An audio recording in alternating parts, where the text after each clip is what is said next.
Greg, what's going on with you? Greg, you have almost knocked over this entire table. You have knocked over your thermos. You've knocked over all of your papers. You've been here 9 seconds. Like how per second clumsiness. Like what's going on with you today? I don't know. Are you okay? I'm perfect. Yeah. Thanks for referring to this as a thermos. I haven't heard that word used in decades. What is it? It's a thing of coffee. A water bottle. A water bottle with coffee in it. Coffee bottle. Wait a minute. Thermos is a brand name, Wait a isn't minute. it? Roy. I think it is, yeah. Roy. Like Band-Aid. What would Exactly. you, thank you, Billy, what would you refer to this as? Because I don't A canteen.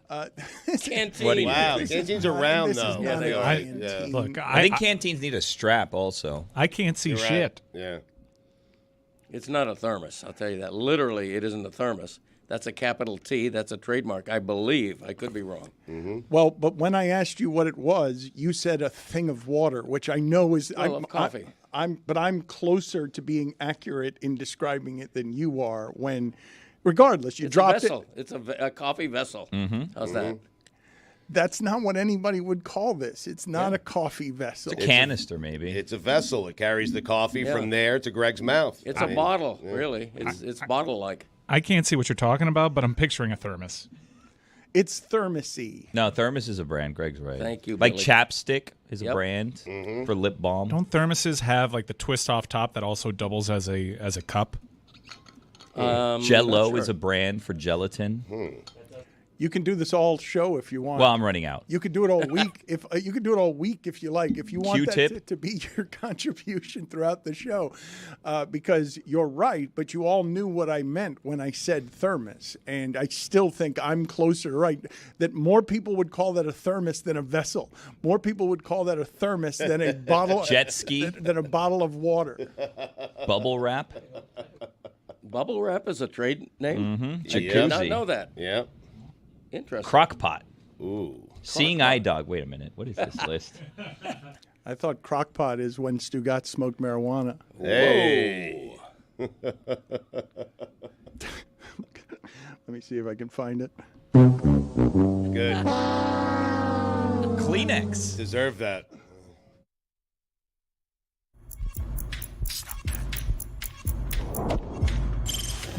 Stop that. Stop that. Stop that. Yeah. I hear him chatting the noise. Move too quick, can't stop for the talking. I hear him chat with the walking. Just too sharp with the prize. White girls let it tell me I'm awesome. Yeah. Hot like fire on the pan. If you wanna touch my please use caution. Cold like 0 degrees. I'm out the cage, gotta let out the beast. Revolutionary, gotta let out the streets. Locked in a cage, I'ma let out the sheets. We came for one man, forget my peace. You take the west side, take on the east. I'ma put him in a cage, never let out the. I hear him chat to the noise. Move too quick, can't stop for the talking. I hear him chat with the boys. Man so tough when mans keep walking. Yeah, just too sharp with the prize. Right girls, let it tell me I'm awesome. Yeah, hot like fire on the pan. If you wanna touch my please use caution. Stop that. Stop that. Stop that. Roy, I want you to tell me on first reference what you would refer to this as if you had to give it a name. I would give it the name water bottle. Water bottle is probably closer than Really? What if there's coffee in it instead of water? thermos. Then it would good be a question. There's water, multiple uses for Coffee bottle. There you water go. bottle holding coffee. Vessel. Billy, It's a vessel for sure. Yeah. What'd I do? how happy were you about what LeBron did yesterday as someone who has accused LeBron for many, many years here What? of being someone who loves attention, goes out of his way to seek attention, brought his own bottle of wine to sit right in the middle of Cleveland's postseason and get great seats, incidentally. I don't think those seats are Best easy. seats in the house. I don't think Imagine those that. seats are easy to get at the last minute. I know Greg Cody. Well, it is if you download the Game Time app, Dan. Use promo code Dan. He probably took advantage of a flash deal. Maybe he was trying to figure out exactly what his seats would look like there and couldn't picture a courtside seat in his mind, so he opened up the app and he opened up Game Time and he saw exactly what his view might be over there. And it's not just sporting events. It's concerts. It's comedy shows. Really, Game Time has entertainment on lock and great customer service, low price guarantee. If you find something out there, you'll get your money back and more. Nothing is going to beat Game Time when it comes to pricing or customer service. That is promo code DAN. Little early for that. Well done. The rare live spot inside of a minute of our show. What do you say? save? $20? That's $20 off your It's the first earliest purchase we've if ever you done use live, that yes. promo code DAN. Pricey seats, but $20 is $20, Dan. Lowest price guaranteed. That has never happened that early in the show before. I have scrolling across my phone as he does this. I have not seen this before. Chiefs kicker Harrison Butker bashes Pride Month, tells women to stay in the kitchen is the Yahoo headline. I'm going to read that during the break, and I'm going to consume that. All I've gotten so far is the headline. Can we go back to LeBron or Thermos or Game Time? It's an easy distraction what LeBron does. Last night in Cleveland, he sits right in the middle of the festivities and I'd argue it was selfless what he did yesterday. You have to look to see the bigger picture of what was going on there, because the news that was coming out in the day, Dan, was that Bronny is not as big as we thought that he was. And he also isn't very good, apparently. But somehow is at the Combine and is eligible for the NBA draft that no one really thinks that he should be drafted in. So what's going on here? Because the story we've been told is LeBron dreams of playing with his son. However, his son really shouldn't be in the NBA. Not that I'm saying. I wouldn't what was say that? such I a didn't. thing. Yeah, but I didn't understand Well said. anything Say that you it said again, there. though. What did you say? Okay, that's playing in the NBA. Is- I didn't say that. Okay. I didn't say probably shouldn't be playing in the NBA. Some are saying that that's a situation. But for his son to play in the NBA, what do you have to do? You have to find a landing spot. And then you start looking around, looking at all the different teams in the league. Where has he played? Where has he hasn't? It seems as though the Lakers isn't going to be a thing anymore. Maybe they will be. Maybe they won't be. But what's a comfy landing spot? Cleveland. Yep. Because if Bronny gets drafted and he goes to New York with the Knicks, they're having a great season this year. There's going to be expectations next year. And if Bronny's not that good, the Boo Birds are going to be coming out for Bronny James. You know what I mean? And you don't want that. So you go to a familiar place. Literally, a familiar place. Family, home, the land, if you will. And who comes to the land? Not only their favorite son, their favorite grandson. Boom. Is coming with daddy. Is bringing daddy back home to finish his career where it started. A perfect storybook ending for the LeBron James career. And who did that? Bronny James did that. So no matter how bad he is and whether he belongs to the NBA or not, doesn't matter, because he brought daddy home and he's there for the storybook ending. No Boo Birds for Bronny James if they return to Cleveland. Well, let's play this from last night, just the standing ovation. This is quite the turn if you've been watching the last 15 years. Cavalier fans, welcome back to Rocket Mortgage Fieldhouse from St. Vincent, St. Mary High School in Akron, Ohio. Number 23, LeBron James.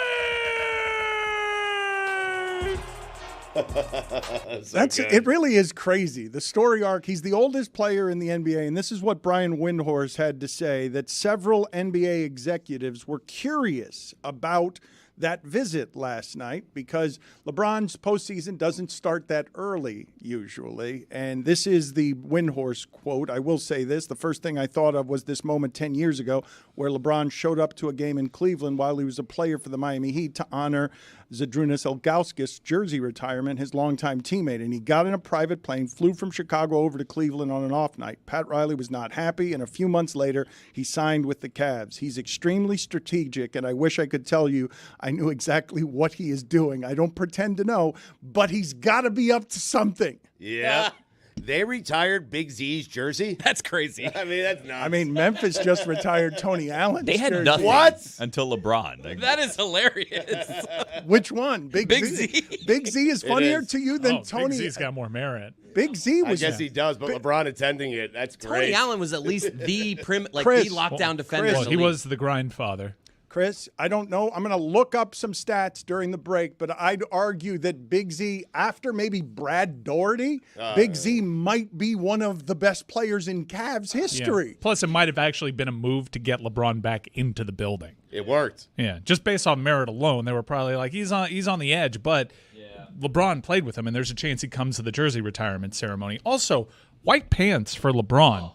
Well, you got a bottle of cab between your legs. That is a dangerous game. Well, I want to talk about all that because I don't imagine a lot of people would be allowed into that arena with a bottle of wine. That's crazy. It probably violates all kind of laws. Is there more precedent for that or for a 6'1" combo guard that averaged 5 points a game with a heart ailment entering the draft being talked about as a first rounder? Now, in fairness, Brian Windhorst came out and said, yes, he was undersized, but he was a lot better shooter than most people thought. And he was in great shape and actually had a good day yesterday. Just let me just for perspective. Say it again, because Stugotz wasn't listening. He was waiting for you to stop talking. He was waiting for the words to stop, the sounds to stop coming out of your mouth so that he could say what he wanted to say. But say it again. What is the precedent for someone who they told us was 6'4", but is actually 6'1.5", who averaged just 5 points a game in college and is entering the league with a known heart ailment? Right. What is the precedent for that? Because I'm going to rattle off a player right now who also had a famous dad, who was actually 6'3" and averaged 12.5 points per game in college. Marcus Jordan was not talked about in these circles. Wow. He was not talked about as an NBA prospect. What is it with Bronny James? You get LeBron, and LeBron's still playing at a very high level. Michael wasn't at the time. He was done. Michael was done. So you get Bronny just to get LeBron. Nothing wrong with that. And what a great dad. Okay. Seriously. So to you're leverage his situation to make money for his son, what a great dad. Dad of the year, I would say. So you're just drafting Bronny James, essentially wasting a draft pick in the hopes of luring LeBron James. Yes. I would. Yes. I certainly would. Yes. You know, there's a spot on the end of the bench for everybody. Like, no matter how bad Bronny is relative to NBA standards, there's a 15th spot. What's the roster, 12 or 15? It'd be good for you to know that before saying that there's a spot at the end of the bench. There's a 15th spot on the roster for Bronny anywhere in the league as long as dad comes with him. You know, personally, I don't believe in nepotism. I don't think a father should do anything. I think a son should be on his own. But in this case, it's a package deal, and any team in the league would still love to have LeBron at age 40 next year, which is remarkable. Maybe the most remarkable thing in a remarkable career is that at age 40, he is still near the top of the game. Anybody would want him. Greg, we talked about this yesterday. What if this is the new Shabazz Napier, where you draft him thinking this leads to LeBron coming to your team, and then you just get Bronny James? He shot well yesterday, as Stugotz mentioned. He's also got a 42-inch vertical leap, which was one of the best at the Combine. And Shabazz Napier was also 6'1". Yeah. And what Mike Ryan is saying is correct. But LeBron exerting power is as the oldest player in the league. And I'm just going to read the last part of that sentence again, because Windhorst, if you've been following the history of this, Windhorst is and has become an exceptional reporter, but it all started with Windhorst covering LeBron in high school. Windhorst's entire career started covering LeBron better than anybody. To be in 2024, 20 years, more than 20 years after Windhorst was covering LeBron, and Windhorst to report, I wish I could tell you I knew exactly what he's doing. I don't pretend to know, but he's got to be up to something. Is a tremendous report from LeBron's number one insider as he gets a standing ovation in Cleveland. Again, I will tell you, Stugotz, it's a weird game for him to be at. You don't do that unless you know you're going to invite a lot of this attention that Billy says that he craves when we're not talking about him. At this point in the season and in his career, you tell me all the other times in the second round that we haven't been talking about him, because we're always on the court. Right. That's correct. Yes. And so he's going to find a way to get into that conversation, and it is one of his superpowers, the economy of relevance around him. It's not just the economy around him, which is enormous. He comes to a city and he makes it matter more, and he brings a ton of money with him, and he's underpaid no matter what you pay him. Underpaid no matter what you pay him, because in a salary cap sports, there are limits on what it is you can pay him, and he's always worth more than that. I just can't believe that he's 39, going to be 40 years old, and he's going to control another offseason because he is perceived now for certain teams, Dan. I'll have to see how the playoffs play out, but he is perceived because he's playing at such a high level still that he could be a missing piece for certain teams in the NBA. Well, how about that one? Like a team like the Knicks. Like, no, but how about the one that he's visiting yesterday? Well, I think he could be. If Donovan Mitchell stays and you have LeBron James, and you have Jared Allen, you have those guys, like I think he potentially could be a missing piece. Plus, the Eastern Conference is so much easier. The Celtics are not playing their A game by any stretch, and they're about to breeze into the Eastern Conference Finals. Well, the Celtics are about to breeze into the finals with one of the easiest paths I've ever seen to the finals. Right. I wasn't super impressed with them last night either. Just getting it over the line against a Donovan Mitchell-less Cleveland Cavs team. But what are we doing there? Like, seriously, we bash Jason Tatum. When they lose Game 2 at home, we bash the Celtics. I guess what we're doing is we're like the only ones that bash Jason Tatum. Right. He's living a very charmed existence right now. And I want to see him just like, you know how a couple years ago I wanted to see Steph Curry just do it in the finals? Right. Because there wasn't really a finals where he had the best performances. Maybe you can talk about gravitational pull and all that. But I just wanted to see it. I wanted to see him take over a series and unquestionably be the best player on the court. And then he did it, and we're good. All right. I'm there with Jason Tatum. He's been in the league for a while now. Right. I know he's young, but he's been playing in important games for a very long time now. I'm very confused by this player. So you're saying nothing short of winning an NBA championship will have you praising Jason Tatum? Like he has to do that. Well, but the thing is, just be really good. Like in the finals. If he loses to Jokic in the finals, who I think is maybe you could have an argument for greatest basketball player of all time. Sure, but like go out like a soldier. I would say that I thought that you holding Steph Curry when you did to that standard was asinine, though I understand how and why you arrived there. And I would say that Jason Tatum's resume at his age is only missing that. His age, because he's 25, the number of Eastern Conference Finals, very few players of that age have that kind of winning that early in their career. Jordan didn't.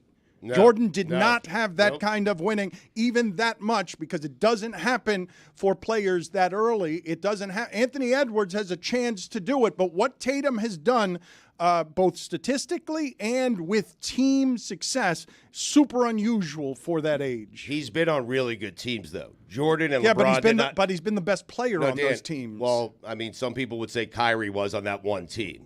Some people would say that. But I'm saying he had teammates like Kyrie and like Jaylen Brown. He's been the best player on teams that have had a lot of success at a very young age. Also, did that Kyrie team do much? I think that was like... They did a lot when he got hurt. It did not. Yeah, when Kyrie got hurt, they went to the Eastern Conference Finals. Yeah. So I think they actually performed better with him. It's kind of... You have to remind yourself that Kyrie was a Celtic at this point. Yeah.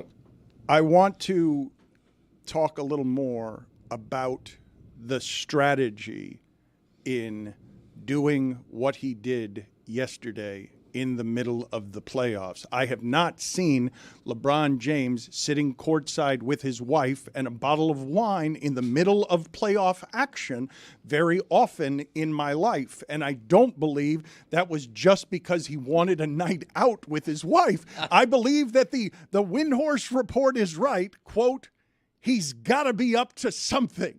So you don't think that he sat down with his wife, we're bounced out of the playoffs, he looked at the calendar, he said, hey, Monday night, we have an open night. Let's take in a Cavs game. Maybe it was a Mother's Day gift. Yeah, could be. I don't know what to make of it. And I'm asking you guys to maybe help me make something out of it because I was watching Get Up briefly on mute, and I saw them talk about two basketball topics. It was what LeBron was doing and ESPN basically being used as a propaganda machine to get Kevin Durant out of Phoenix. Let's talk about this for a second. Like, what is happening with the aging stars taking over the narrative where the main sports cable channel is, Luka's a star, SGA is a star, that is an even series right there.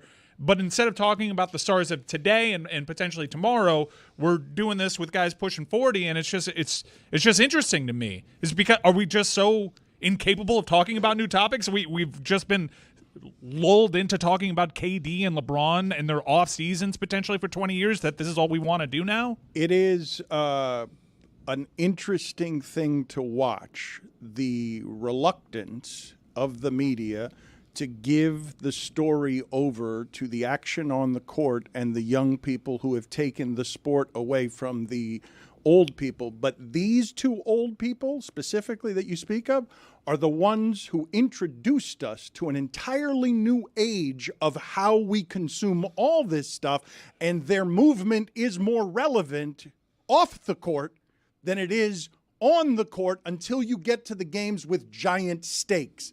This probably wouldn't happen or feel like this during the finals.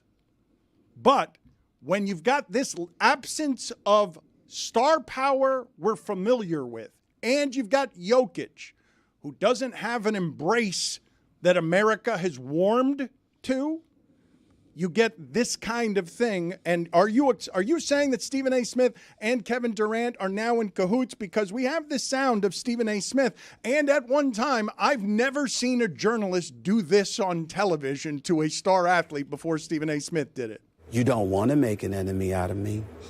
And I'm looking right into the camera, and I'm going to say it again. You do not want to make an enemy out of me. I'm not having it. So we, of course, turned that into a movie trailer because it did sound like an action star talking. I sit here today incredibly offended by the personal attack that this man has put against me. In a world with hot takes, his takes might be the hottest. Kevin Durant is the one that's lying. Kevin Durant is in too deep. You know, I made a mistake. With a man you don't want to make an enemy out of.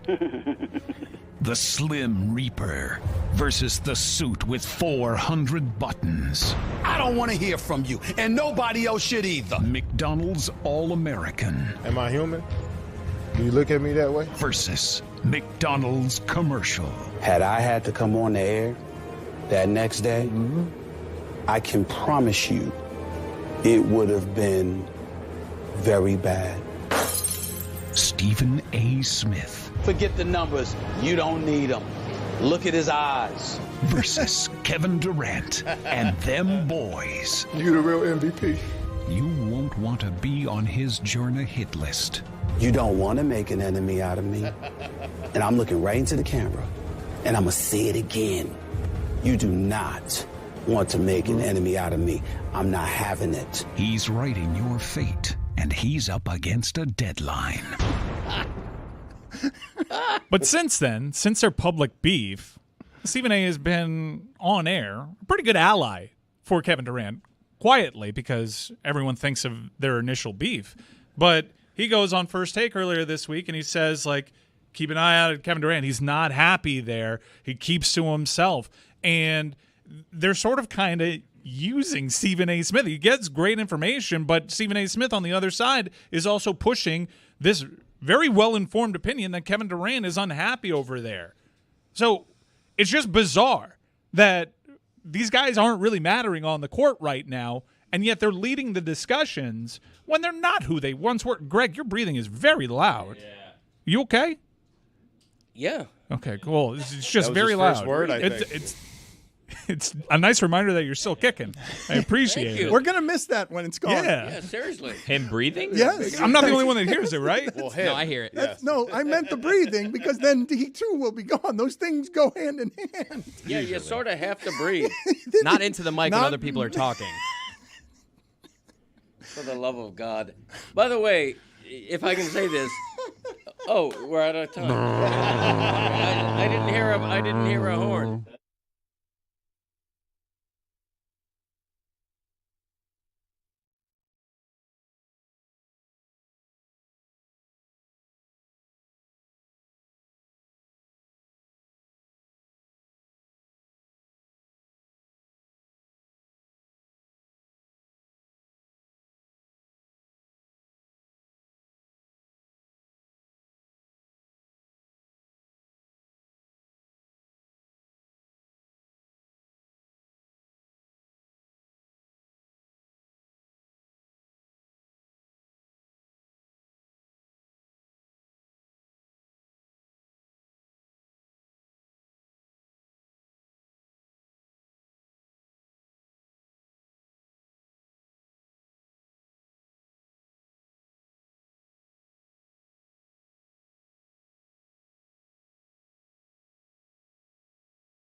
Chris Cody, I do not condemn you for this because it's something I see not just throughout sports, but basically throughout a ton of commentary that doesn't have a grasp of history that happened just a little before Big Z became a joke to you, for example, because the last parts of Zydrunas Ilgauskas' career when LeBron brought him over in 2010 is worthy of your laughter. But Big Z has the second most games for the Cavs ever, second most rebounds, second most points, all behind LeBron only, and the most blocks in franchise history. So if you're not going to retire his number, there aren't a lot of other ones for you to retire. But you're doing it because you're desperate, because you have no other jerseys to retire. I mean, that's not a reason to retire someone's jersey. I'm seeing on some website that he's the 5th best Cav of all time. So he should be, I guess, celebrated. It's just hilarious to me. So we take a shot at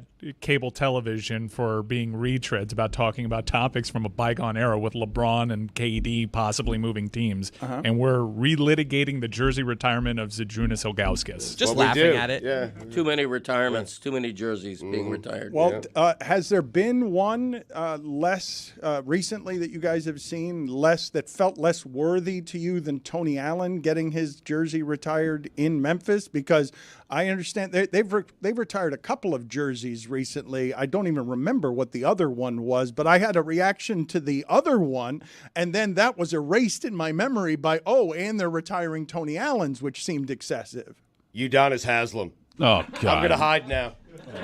God, come on, man. Well, that hasn't happened yet. Oh, it's happening. It's been announced. But it has it been announced? Yeah. When the first Just like Tony Allen. When the first stat you say about someone is most games played, that is just always a that screams compiler. Yeah. Again, though, it's second most games played, but also I said point second, rebound second, behind only LeBron, blocks first.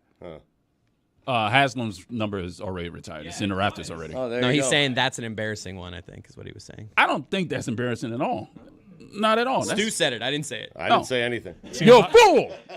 Embodiment of heat culture. Yeah, he invented heat culture. UD did. Well, win 06 without him. I'm going to go ahead and say that Tony Allen is to Memphis whatever it is Miami thinks Udonis Haslem is to Miami. Just grindfather. Same kind of guy. What do you mean blasphemy? Tony Allen? He's a grindfather of the grindhouse. That's how people talk about Udonis, like that Correct. on Miami. Yeah, but he won. I know, but in Memphis, they would talk about Udonis exactly the same way.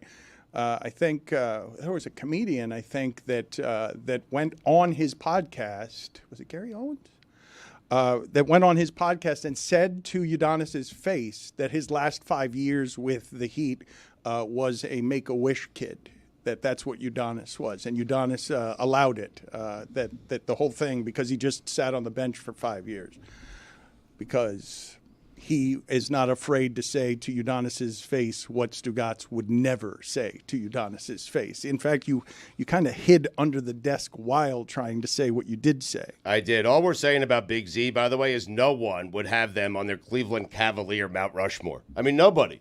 It would be LeBron, it would be Mark Price, Brad Daugherty, and Larry Nance. It's easy. And by the way, the fact that the Heat for 5 years had that last spot on the bench for UD verifies what I said earlier about Bronny. There's always a spot on the end of the bench for useful people who aren't useful on the court. Billy, are you laughing because you know that Stugotz was looking that up? There's no way that... Well, no, I asked him. Kyrie's not on your list? No, please. I mean, stop. The shot.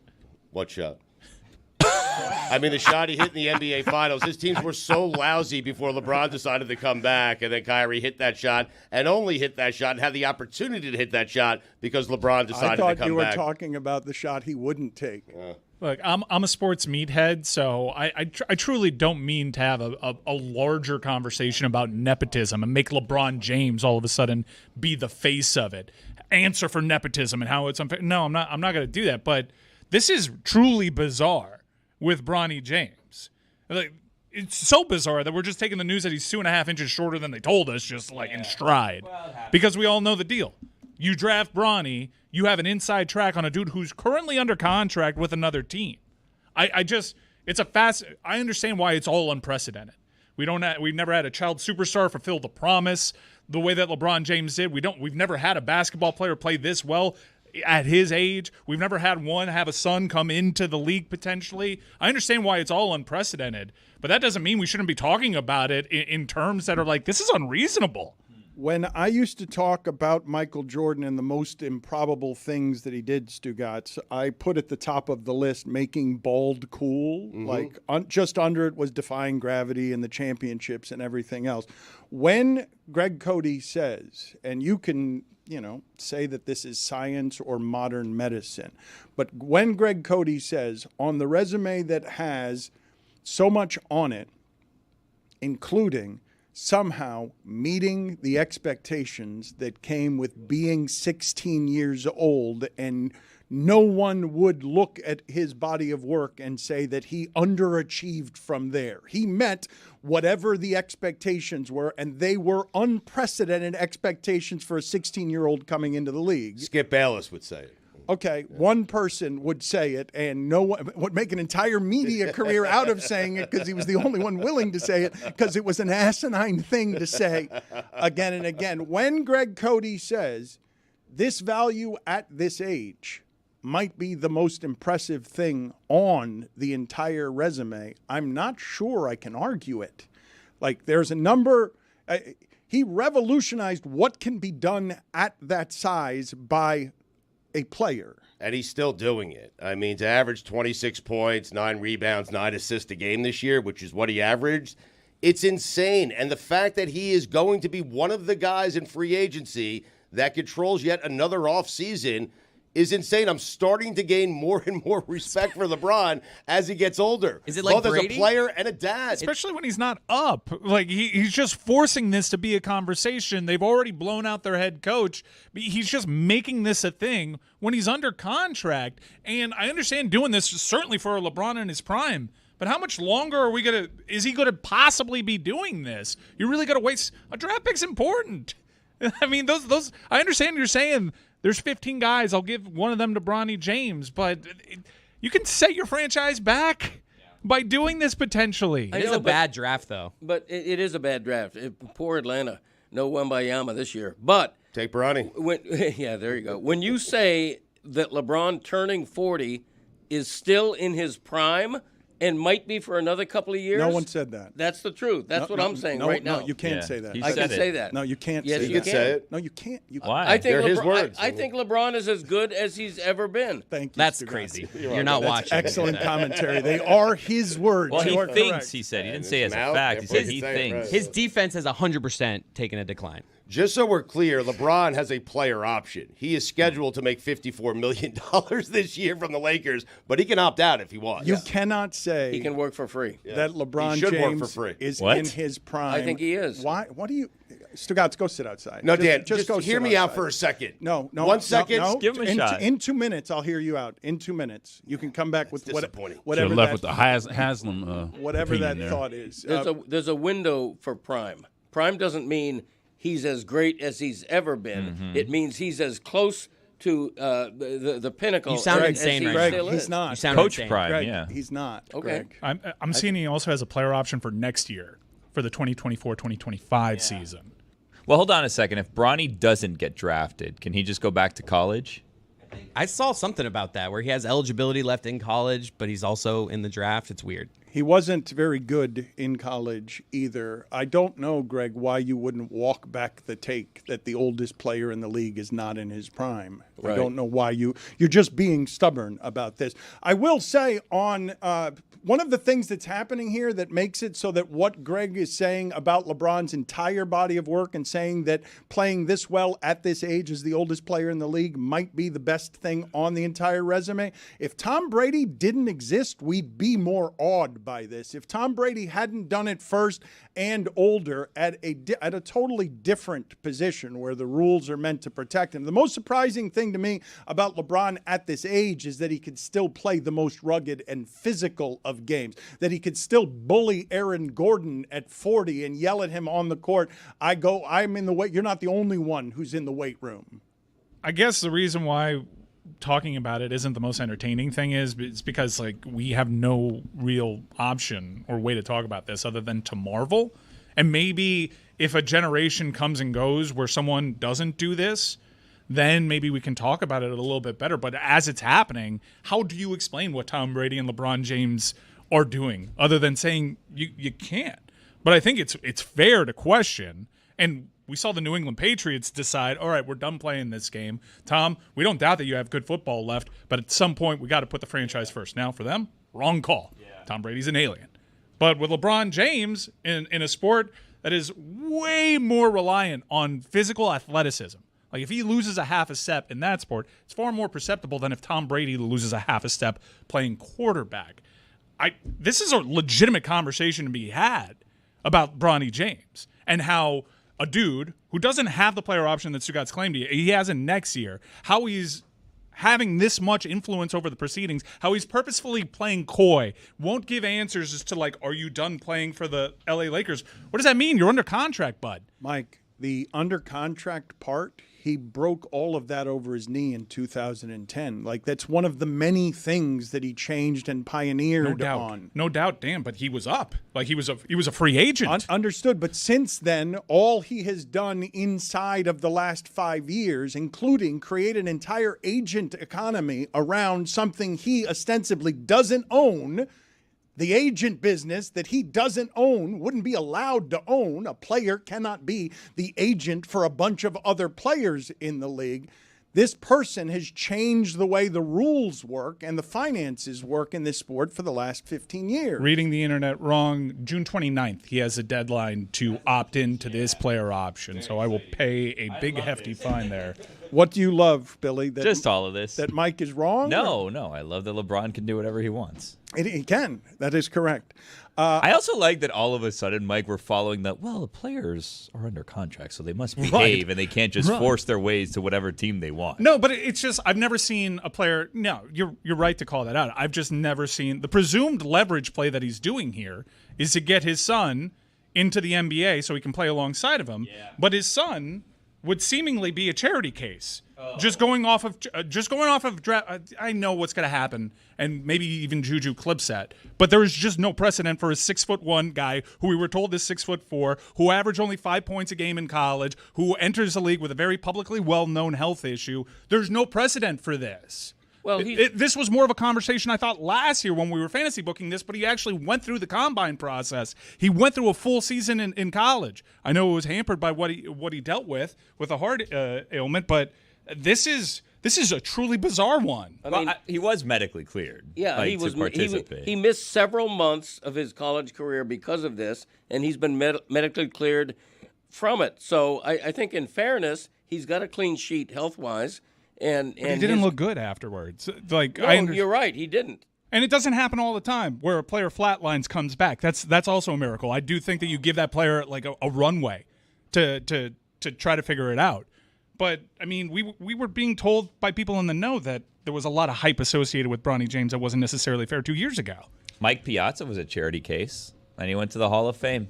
But he was drafted in like the 64th round as a favor. Or something. Yeah, charity case. Yes, okay. But drafted in the 64th round. And it's a different sport. Not the first round. Tom Brady drafted pretty low. There you go.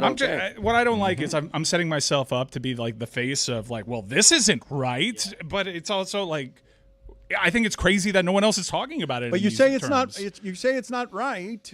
His value, LeBron's value, is whatever someone is willing, whatever one team is willing to make it, and there's no questioning that he still has an enormous value. I want to switch gears here real quick and put up on the screen a photograph of Tyson Fury's father from an incident in Saudi Arabia over the last couple of days. Now, you have to understand this family's history. It is a family of bare-knuckle boxers. This man has passed down to the heavyweight champion is we fight in the street with our knuckles for money.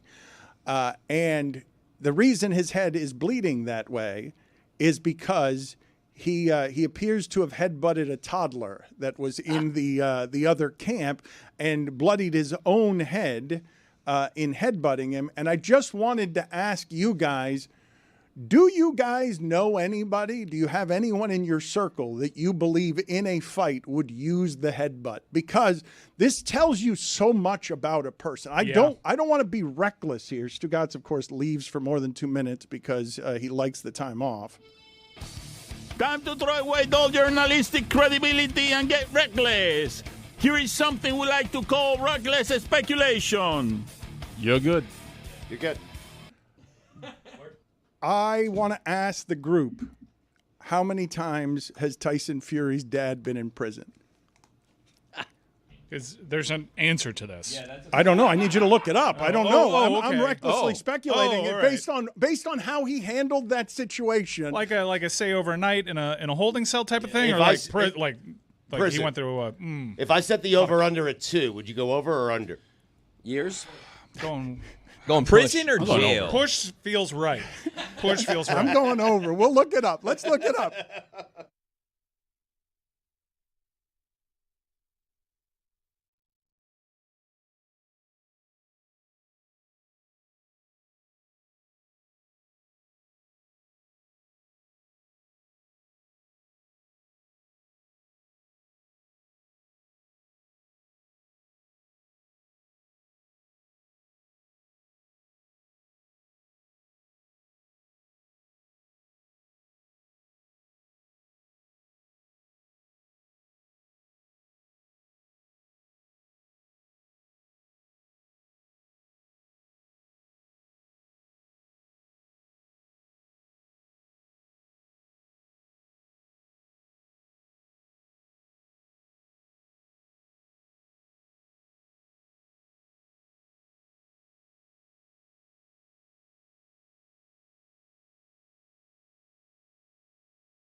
So, Stugotz, you were saying before you were kicked out of here? I was saying he doesn't have to play for free. But, Dan, at this stage in his career, if LeBron is interested in chasing ghosts and trying to catch Michael Jordan and getting 6 NBA titles, the way you would do it is attach yourself to the team that is most desperate, the team that needs him the most, the team that is the closest but doesn't win this year.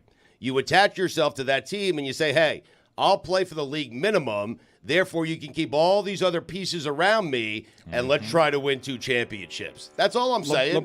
It's something to think about. It's not, because LeBron has already said 10 years ago, I'm never again playing for anything less than the max. That was before Bronny. If he can now Right. get Bronny to join him in Cleveland, he plays for the minimum, builds a super team around him, gets Bronny 2 rings in the process. Now you're talking about hanging Bronny's jersey up in the rafters. Yep. 2-time champion? I mean, How many Cleveland Cavaliers are 2-time champions? I mean, one of the teams Zero. that fit the bill Boom. would be the Miami Heat potentially, but they didn't want LeBron doing things in the prime of his career. They wouldn't give him certain privileges. Would they use a draft pick on his son? I'll tell you what, if I'm LeBron, I would make the tour. Tonight, I sit front row at the Mecca. That's what I do. Yeah. I will tell you guys this story. I don't think it's public. So you guys take this under advisement, because I really don't know how many different things Dan Gilbert did for LeBron. But when LeBron and his group got to Miami, they had to be told, no, you cannot start with more than 1,000 season tickets. We're not doing it that way. We can't do it that way. But there were a lot of asks. There were That's insane. A great many 1,000 season tickets? With Game Time, you don't need any season tickets. Promo code DAN.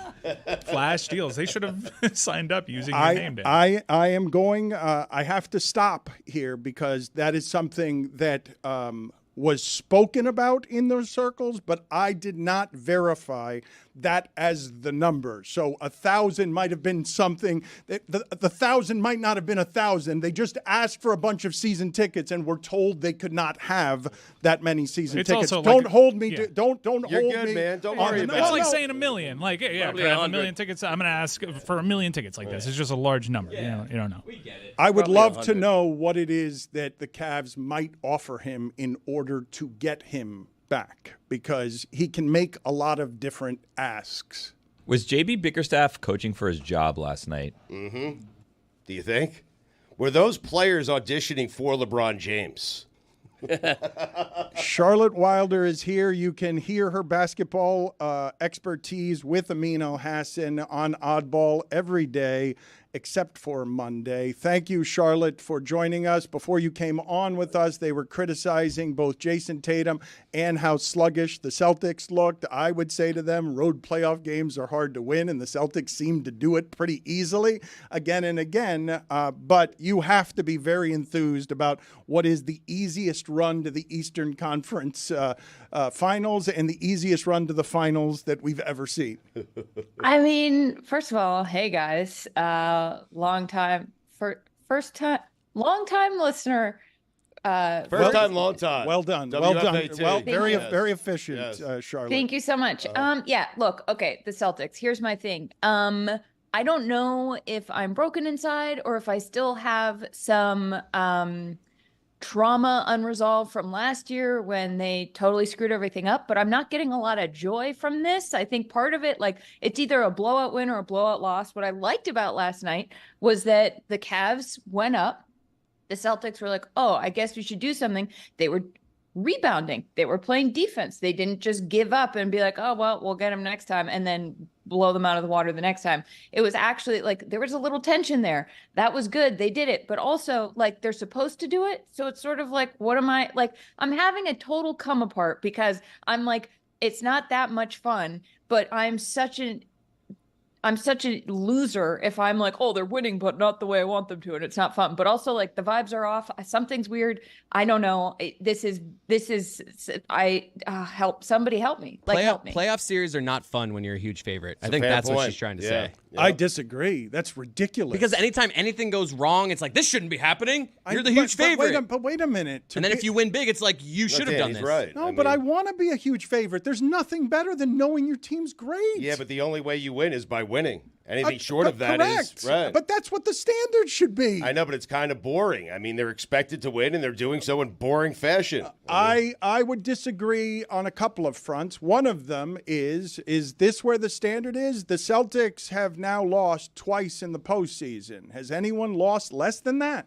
Has anyone in the postseason lost less than that? I'll give you hockey, too. Has anyone lost less than, the Rangers than just two tied that. times? The Rangers just had their second loss. I'm hearing the statistics are in, and the statistics bureau in my head have no idea, Dan. I have absolutely no idea. Charlotte, you're a What? professional speaker. What is happening with your speech this morning? The Celtics are happening to my speech because I'm having a lot of trouble. Thank you, Stu. I'm having a lot of trouble articulating what is going on here because, like, in Jason Tatum's post-game press conference, he was like, well, we knew Mitchell was out, which when your star's out, it means that the other players are going to play really good. They're going to have a lot more freedom. And I'm like, no, when their star is out, it means that they're going to be less good because they don't have Donovan Mitchell. And then Tatum was saying, like, oh, we're not a super team.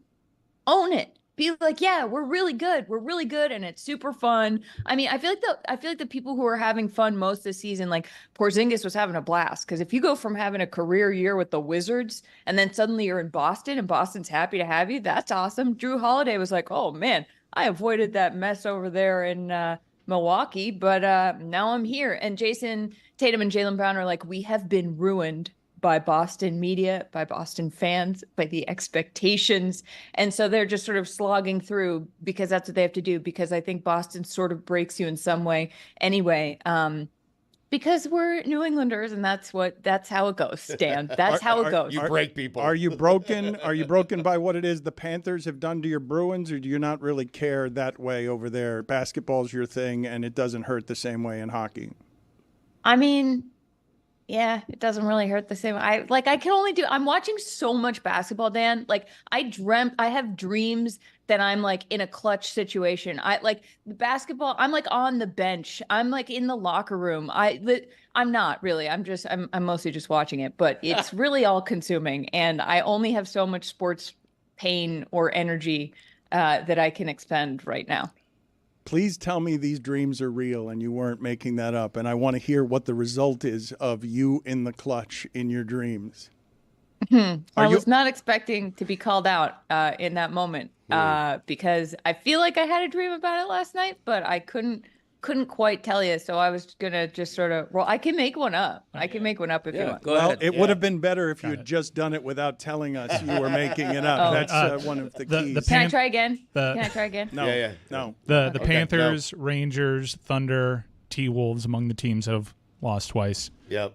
Charlotte, you're doing that thing that Bill Simmons does all the time, the misery, the losing, all that stuff. No one has had a better 2-decade run. No city in the history of American sports has had a better 2-decade run than Boston. Enough. Please, stop it. Okay, first of all, I am not doing the thing Bill Simmons does. I did not say that the WNBA players, that team should be called W whatever.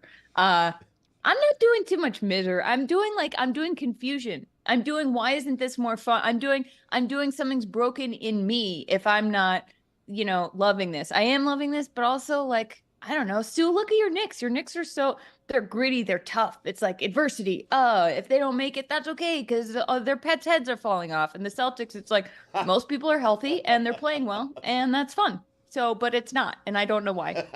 I think to Charlotte's point, being a fan of the favored team is a lot of pressure. And it makes you overreact to everything negative. When the Panthers lost Game 1 to the Bruins, there was panic down here. No, there wasn't. Yes, Roy there wasn't scared. No, It's the most confident I've ever seen Roy. I got to be honest. We were winning in 5. Okay, did you look at Reddit?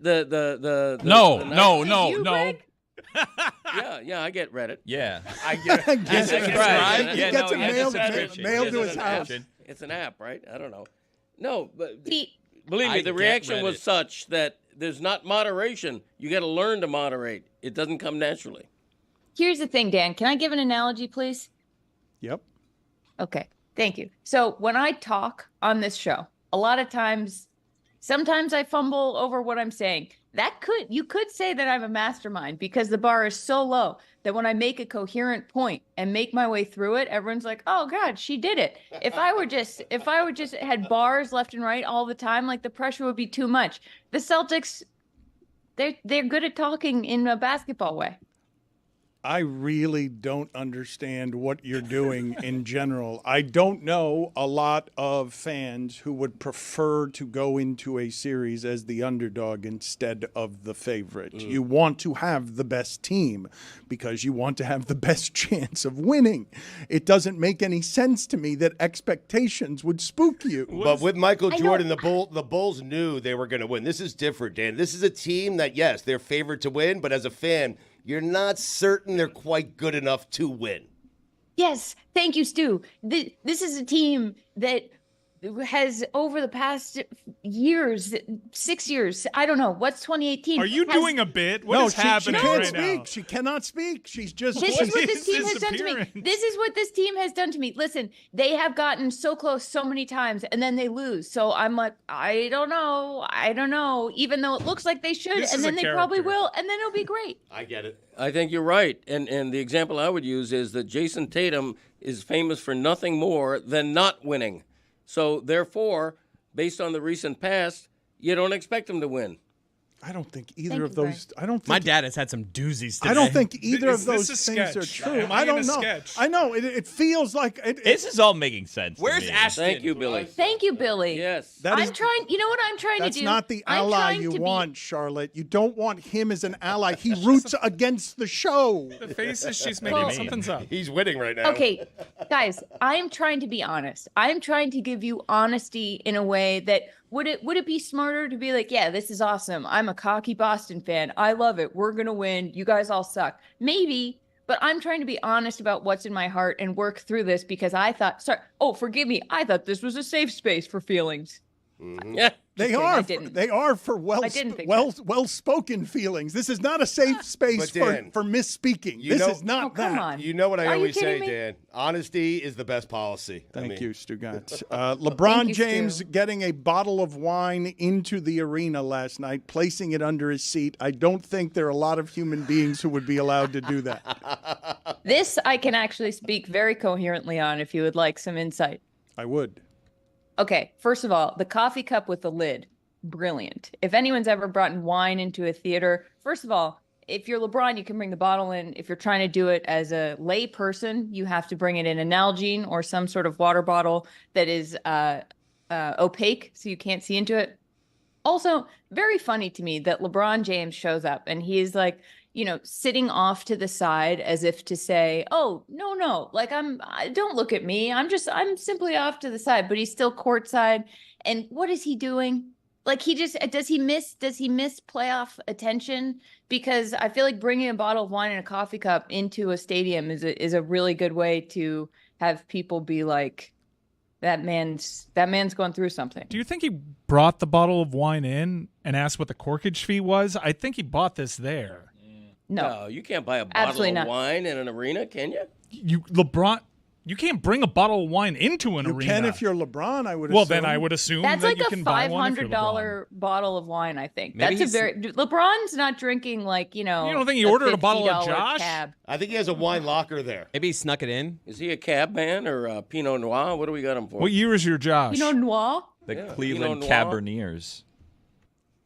Oh, God. I liked it. That's good. I Pretty good. Tried. Yeah. No, it's Why good. You didn't I say. think of that? You Bad say. You don't allies. apologize. Just bad I don't allies. apologize. Greg Cody has, he likes them the worse the better. It's the Jeremy Taché memorial joke. Give us last thoughts, please, before you get out on the WNBA season opening tonight. What is it that you're excited about? It's not going to be Caitlin Clark all the time, is it? No, it's going to be Camila Cardoso. Although I think she might be a little hurt. She's hurt, yeah. Yeah, but she'll be Nice better. guy. She'll be better eventually. It's so hard to go from college right into the WNBA. I mean, it's Angel Reese. There is so much to be excited for. It's Nika Mule in Seattle, picking up the Sue Bird mantle. Like, there's so much to look forward to. And also, in terms of Caitlin Clark, I'm very excited to watch everybody who's already in the NBA be like, oh, you thought? And just give her a very hard time. So I think the whole thing is so exciting, and I can't wait to see what happens, guys. Way to nail the dismount there at the end, Charlotte. Just a total disaster of an appearance. Just name like 3 players that I would have and named. Then she stumbled over the finish like line. I don't. Like This was a bit. You want my Celtics pain, and then you want something coherent in the last 30 seconds. Okay, it's my fault, Dan. Oh, I'm sorry. Oddball every day but Random Monday. drug testing. You will Stat. get coherent thoughts there, unlike on our show. Thank you, Charlotte Wilder. Thanks, guys.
Me maximum. Me maximum. Me maximum.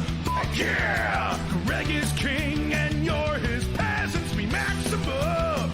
Yeah. My way is the only way. Yeah. If we share a hotel room, you know who you answer to. Me maximum. You. My comfort is of most importance. Me maximum. You. Say it again so they can hear it in the back. Yeah. When you are the patriarch, no one else's feelings matter.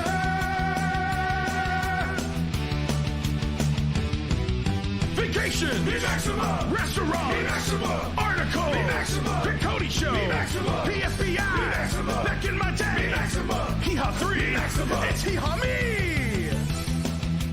Blake, yeah.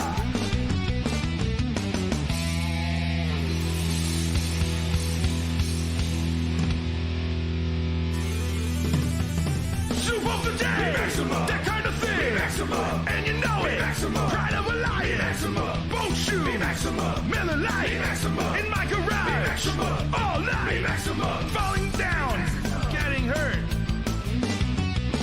That kind of thing. Yeah. The criticism from yesterday is unrelenting. I could say that every day. And one of the comments is Dan is acting like he has never seen a damn half-court shot in an NBA game before today. SMH. I want to hear from the audience all the shots that you believe have a greater degree of difficulty in the history of the sport than Jamal Murray beating the shot clock and avoiding a defender and not going out of bounds and making it the 8th point in 20 seconds, 6th, 7th, and 8th point in 20 seconds at the end of a half. I gave you 5 Jordan shots alone yesterday. Yeah, there are none is the answer. There are I mentioned none. a game of horse I played. Yep.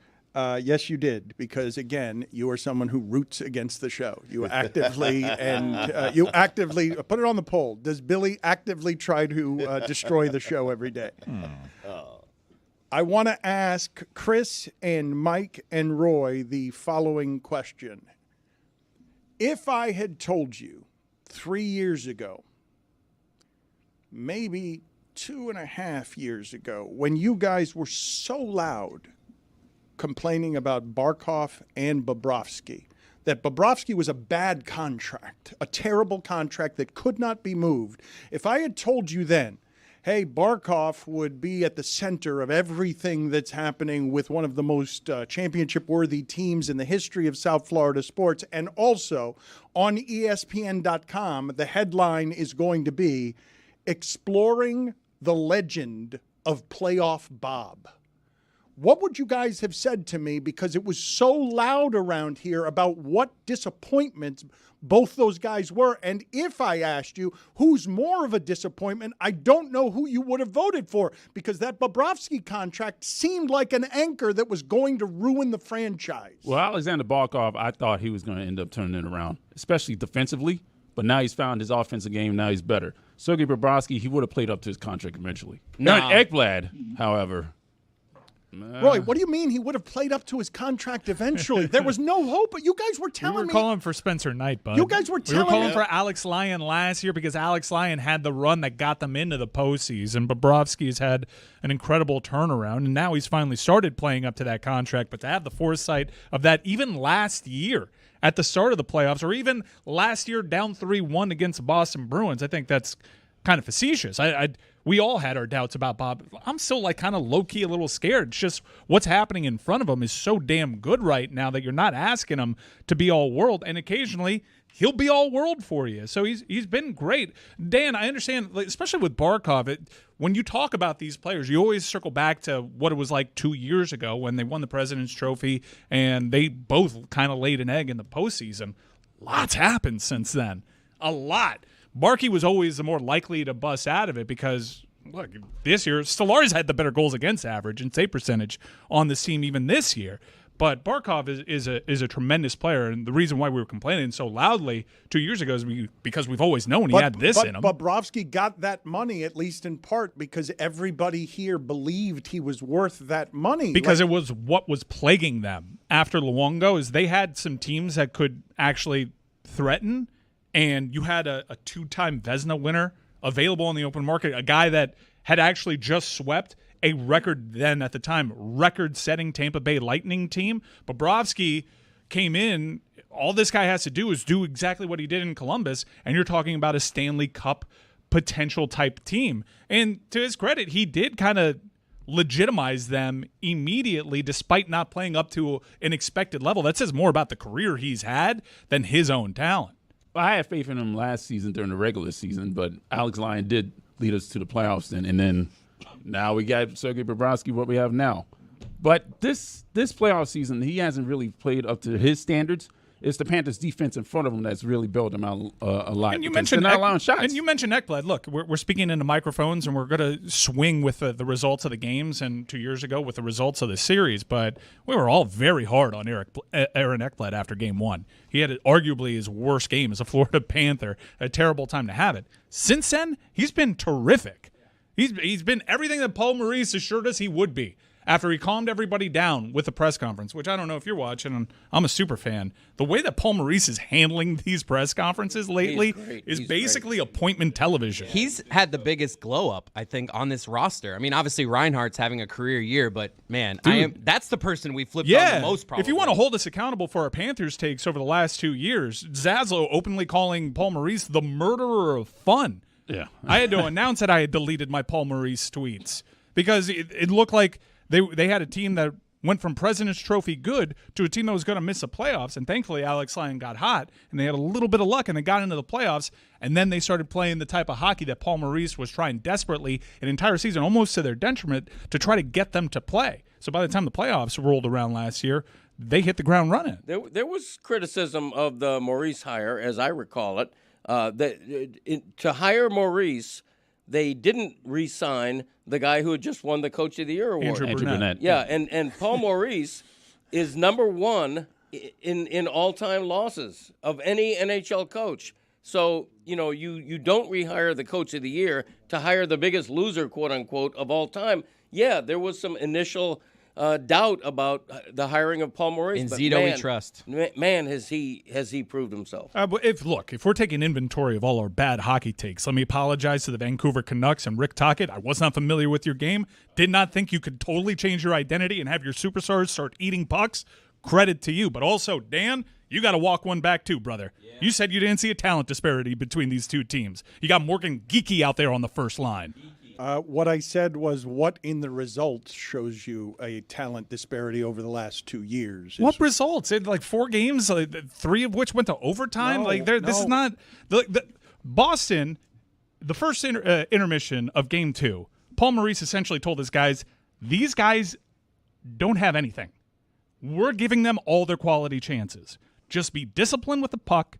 Because they're going to play anti-hockey and hope against hope that you're going to give them their quality chances because they have zero creativity there. They got Pastrnak, who we all respect, but they got no one else creating for that team.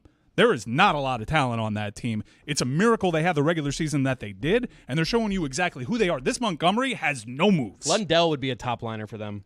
The difference is depth. Florida's fourth line has been their best line at times. The fourth line has been terrific. They're so deep. Oposo's been like a first liner in this league. Blomberg can't get on the ice right now. He was sick the first series. He's healthy now and just can't get on the ice. Right. Nick Cousins, they benched when he's Bennett always came been back. meh. Let me ask you guys a couple of questions here about the playoffs in general because Connor McDavid has sort of disappeared since Game 1. But I wanted to talk about the Val Nichushkin story, Stugotz, because I don't know how many 100-point teams were there in the league this year. This year was higher than normal. 9 or 10. 9 or 10. There are 9 or 10 100-point teams in the NHL, great teams, and I think any 100-point team, if I get it into the playoffs, that's a team that has a chance to win the championship. You're talking about a third of the league, I think, roughly. 10 teams had it. Okay, so it's 10 teams, and Nichushkin is the most important player on Colorado? He led the playoffs in goals. Well, I'm not sure because McKinnon and McCarr are more important than Nichushkin, but Nichushkin had things gone the way that things were looking, they were going for Val Nichushkin and the Colorado Avalanche, he might have been the Conn Smythe winner. He led the team in goals. He was incredible, two-way incredible player. But now, the second straight playoffs for the Colorado Avalanche, this is a former champion, that Nichushkin has not been available to them. He had a questionable incident that happened in a Seattle hotel room with a woman that was found there that was in really rough shape, and all of a sudden he doesn't play for the remainder of that Seattle series, a series that they end up getting upset in. Fast forward another postseason, great. Nichushkin, he's a demon on the ice. He's incredible. Two-way player, scoring goals left and right. He's essentially become our number one winger next to Nathan McKinnon. He's been marvelous.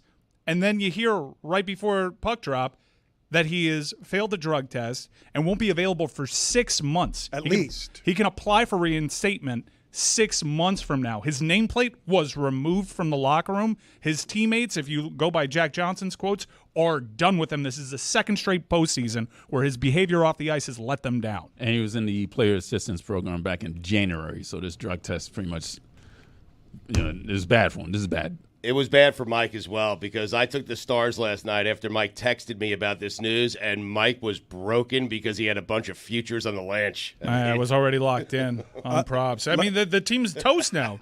The team is done. Yes. Toast without Nichushkin. Let me talk about something here, though, because this is a super rare suspension. It's not just the timing, it's the amount of time. This suggests a serious problem, and teammates being done with him, I understand, but whenever a suspension of something like this lands, I remember Chris Birdman Anderson was suspended for a long time, where it's not just marijuana. There's something else here when the suspensions go this long and the behavior is so out of control. Keep in mind, hockey players are notorious for partying. Like, the lifestyle runs hard. Like, there's a lot of pain in that sport, and there's a lot of self-medicating in that sport. So for you to be out of control by the standards of hockey immediately makes me say, oh, that man does not have control of his life. And his teammates landing on him with, we're done with that, while totally understandable, isn't what an addict needs. Oh, very, very clearly what he needs is treatment, and he's going to get that because the league legislates that, Dan. But if you're a Colorado Avalanche player, this guy was making up for doing this to you last year with his performance on the ice. And for him to do it again, I can totally understand. Families have addicts in their family dynamics, and people get cut off, and it's very personal. These guys are making sacrifices. They're taking 200-mile-per-hour pucks off their shin bones. And for Val Nichushkin to decide now's the time to party when he did this to us last year, I can understand why there's resentment there. I know, he but can't control when he parties. That is correct. Like, that's the illness. He doesn't want to be disappointed. Very clearly, there was also other people that can. Understood. But this addiction would appear to be worse than most because you don't see this very often. Never mind in the postseason. You don't see this length of suspension in sports very often where it's like, well, maybe he can come back in at least 6 months, but get out of here. And whenever someone's that out of control, I understand why all of the anger would surround him, but I also understand why it would birth general misunderstanding of addiction. Like when the family member comes into the house and steals from their parents' jewelry box to take stuff that needs to be pawned because the desperation is such that the need for the high is greater than anything sports is giving you, even if you're playing it at that level as well as that guy is playing it. And even if the consequence is you know your teammates are going to be heartbroken, you clearly don't have control over the sickness that grabs you and is a dragon in your life that eats up everything else.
You mentioned earlier, Greg Cody, Andrew Burnett, the former coach of the Panthers, coach of the year. And every time someone mentions that name for me, I do a word association with that golf cart DUI that had a certain drunken smugness in it as he talked to the authorities. And I can't forget this, even though I, too, would be really annoyed. I believe I'd be annoyed and arrogant, too, if I was driving around in a golf cart and somebody arrested me for DUI. I wouldn't feel – this happened to Bill Murray one time in England. Stugotz, how deep into your mouth is that sausage finger going to go on television? It's a piece of bacon. It's just sticking right there, like right in between my two teeth. It's hard to get out. I finally got it out. You want to see it? Charges were dropped against Andrew Burnett. Yeah, but let's play the video anyway. You know I coached the Florida Panthers. Sorry? The Florida Panthers, I was coaching. Yeah? Yeah. You don't care. No. I know you don't. No disrespect. 2 years ago was a different time. It really was. Now you can get off the case. If I had been right there next to the golf cart and I had just looked into that camera and said, "Hey, Mike, so Barkov is going to go through 3 defenders to go up 3-1 on Boston. And also, the legend of playoff Bob is going to be what greets me. Bob's nominated for another Vezina. You would have said I was drinking. Ekblad's definitely off the team at that point. Yeah. All the Ekblad takes are right, though. Andrew Burnett, by the way, has coached the Predators to the playoffs this season, so good on him. Right, good recovery. Yep. Thank you, Roy. Good on him. Thank you for giving him his flowers. Thank you, Roy. He deserves it after you. No, it was unfair what Dan did, and you were giving him his flowers. What do you mean? He squeaked in as an 8 seed. Charges were dropped and we're replaying. Had one of the worst hockey series I've ever seen against the Vancouver Canucks. Yeah. But at least he made it. Why are we defending Andrew Burnett? What was unfair about a golf cart DUI? Me just playing it. Charges were dropped. I know, but listen, that video and that audio was him saying he was composed. He was trying to get. Yes, he does. He seems fine. He was trying to get out of it by saying, "I'm the Florida Panthers coach." And do you realize how little value that had in this market 2 years ago? No disrespect, though. Now you can get away with anything. Oh, anything. Dan, I want to play a game called Closing the Loop. Good work there, Chris Cody. Spo gets away with that 2 years ago. Spo gets away with it? Yeah. Oh, yeah. Yeah, he gets away with it. What? Spo? Yeah. Is it a golf cart? Yeah. Yeah. Is he coaching the Panthers? Yeah. Put it on the poll, please, at Le Batard Show. Would Eric Spoelstra get away with a golf cart DUI in Miami? Riley certainly would. Oh, no doubt. Oh, yeah. Oh, for sure. I haven't had the ability to laugh at the Boston Bruins' expense, but I have been following the show. I know that Katie's been on a couple of times, and I'm really upset with this show perpetuating this media narrative that's out there, talking about everything other than the Boston Bruins getting their ass kicked, because that's what's happening right now. You have a team that is incapable of playing with the Florida Panthers. So what do they try to do? The only thing that they could, muck it up. Florida Panthers beating them at that game, too. They're better at them across the board, including with the head coach. And the fact that everyone's boiling this down to a rapid punch that, Sam Bennett, he probably got an extra shot in there. And was it interference? If you ask me, yeah, sure. I actually wish that they called it interference because the Panthers would have just did what they ended up doing, which is score again. The Panthers are so much better than this team. This is not decided by an interference call. This is not decided, of all people to defend, Brad Marchand. Get out of here with that.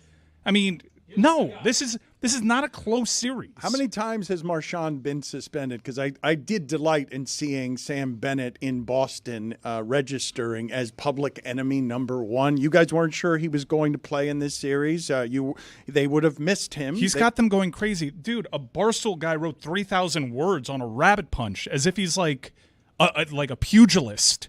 Like, you think Sam Bennett has enough power in that hand? Actually, I think that Brad Marchand hurt himself trying to hit monster number 2 and Kevin Stenlund. He got up a little woozy after that. And I think Sam Bennett just finished the job when he realized Marchand's coming in here all loopy, missing this hit.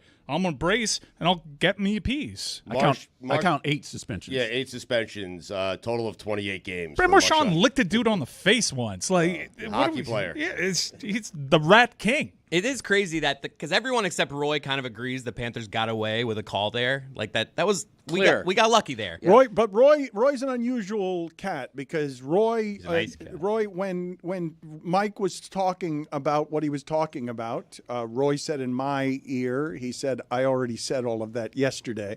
And Roy also said earlier in the show, I knew Bobrovsky was going to be this, That's which crazy. is just a lie. Like it's not a lie. it's I'm not lying. It's a flat. You didn't say it. You did not say it to anyone publicly, privately. That is not an opinion that you expressed anywhere. Well, I'm a quiet person, so That's right. I am enjoying Totally Roy's fair, like Magic Johnson turn on Twitter again during the postseason.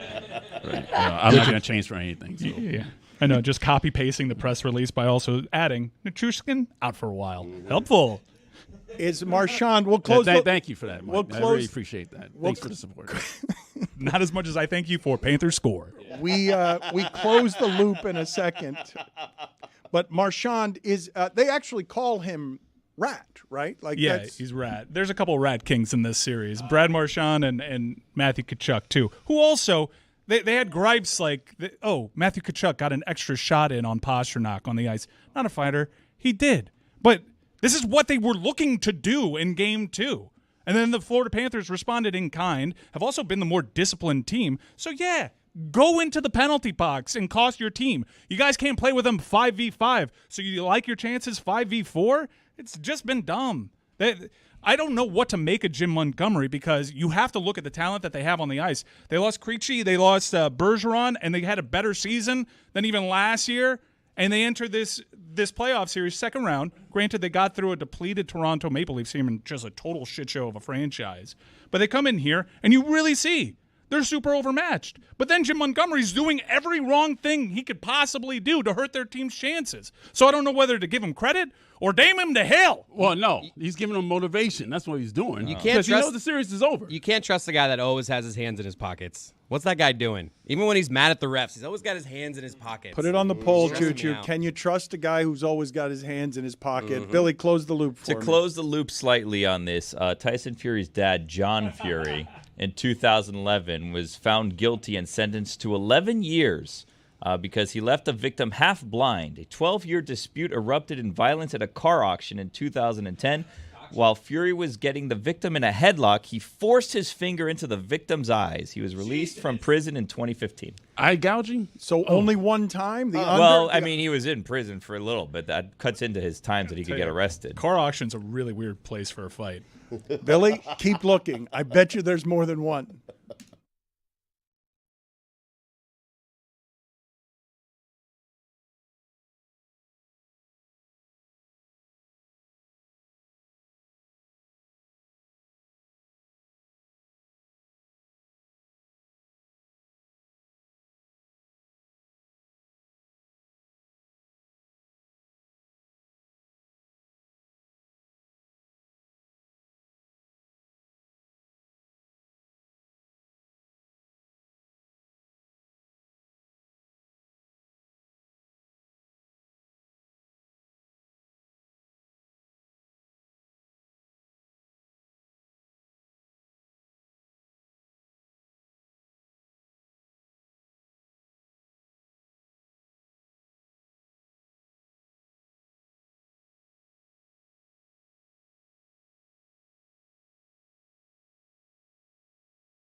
In the spirit of closing that loop, Billy, because I am grateful that my admonishment of you being an active and purposeful irritant who tries to destroy the show, you actually made yourself helpful there, and I was confused by it.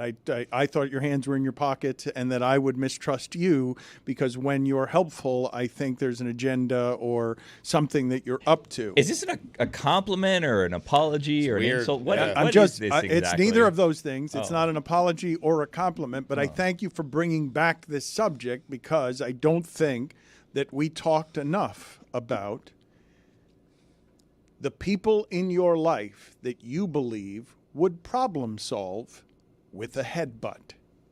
because the headbutt, I have never thought, right? I would try to protect my head in a fight. I would not be aggressive with my head in a fight. I know a few people who would handle stuff this way. There is one person, I've told you the story, you're always making fun of me when I quote sources from the MMA community, but I know some people down here in South Florida, which has a very active MMA community, a lot of MMA business down here, that a friend of mine was one time driving behind somebody who was on a bicycle and on the back wheel and purposely weaving through traffic and ignoring that my friend was honking and trying to get around him. And so eventually they got into a shouting match, and my friend got out of the car, went up to the cyclist who approached him, headbutted him, and left him in the street. Solved it with a headbutt. But I don't know many people. I wouldn't mess with any of them. I don't know many people who solve things with a headbutt. And I'm asking you guys, what do you make of someone who does? Because that is a person that I would not want to mess with. Once you're willing to go with the headbutt, there is no line you're not willing to cross. Right. Like, that person is crazy. Yeah. To me, headbutting and eye gouging almost seem to go together in some odd way. You know, I would find it difficult to be a soccer player and just head the ball. I mean, because it's like, wow, that must give you a headache. Right. How do you do that? But What? to actually head Craig. somebody else's It often skull. does. I'm with them. I try to avoid a header. No, Mike knows. Yeah. Now, I am familiar with the woodpecker community, okay? Woodpeckers use their beak to peck wood, which in and of itself has to hurt.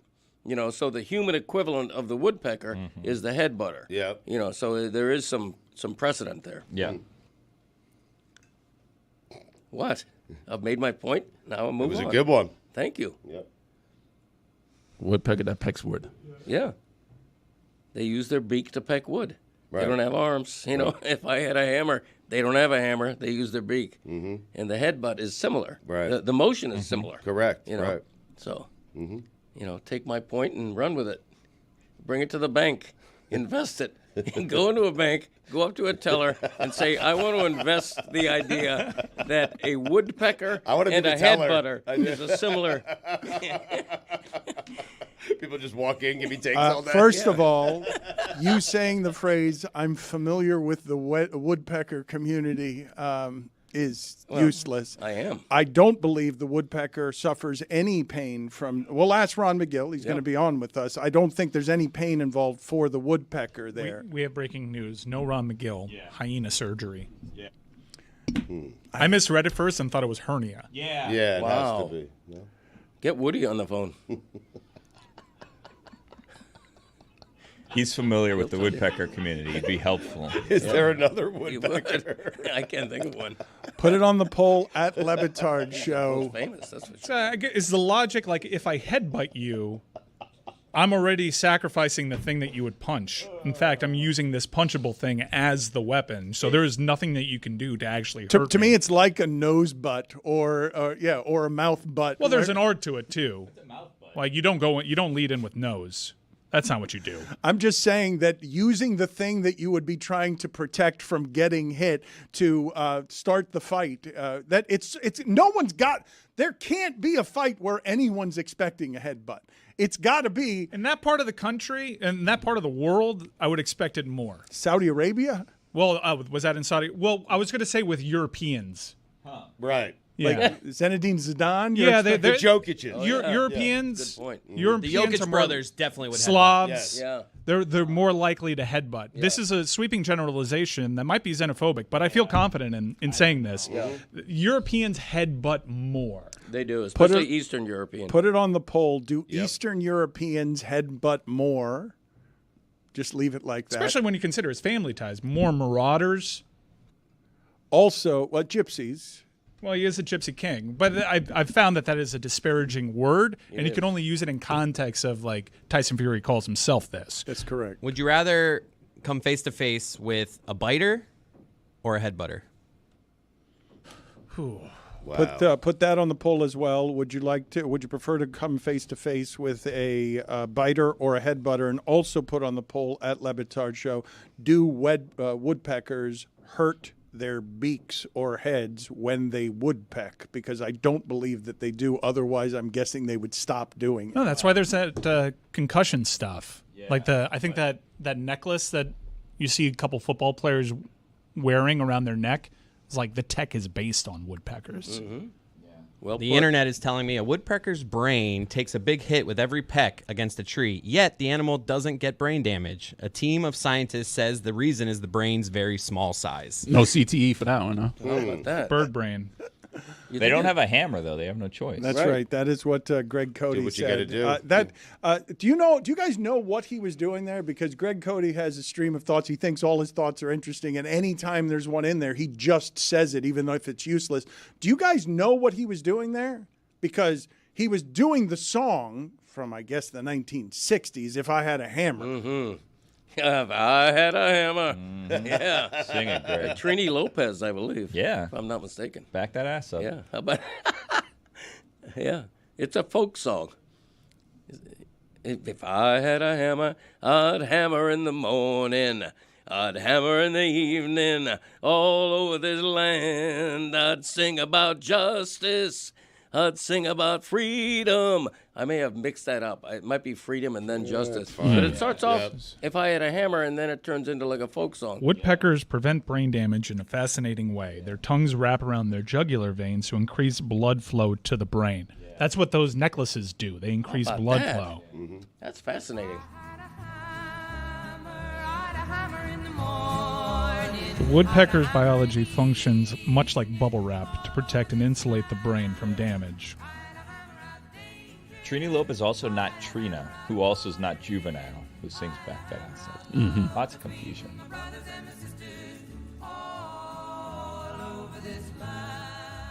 What year was that song? And again, why did you insert that in the middle of what it is you were talking about, as if anyone should understand it? It was 1962. There you go. Good year. Mm-hmm. Greg Cody, 7 going on 8. Prime of my life. You've made LeBron 40, prime of his life, and you're 7. Everyone or has a 8 different prime. Yeah. That was the beginning of my prime when I was 7. Early bloomer. You're still in it. Thank you. Perhaps Billy and Stugotz can explain something to me, because I'm at a bit of a loss. I don't understand the general enthusiasm around the NFL schedule coming out. It's a real baffling to me how interested people are in this. And I've also got a place where I believe that Billy and Stugotz might be most at odds on football analysis.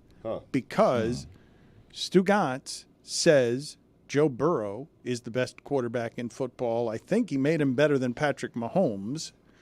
And I made Alex Smith better than Patrick Mahomes. So. But I think you have said that Joe Burrow is the best quarterback in football, and I don't think Billy not only doesn't agree with you. I think Billy thinks that he's got to prove something to me this year.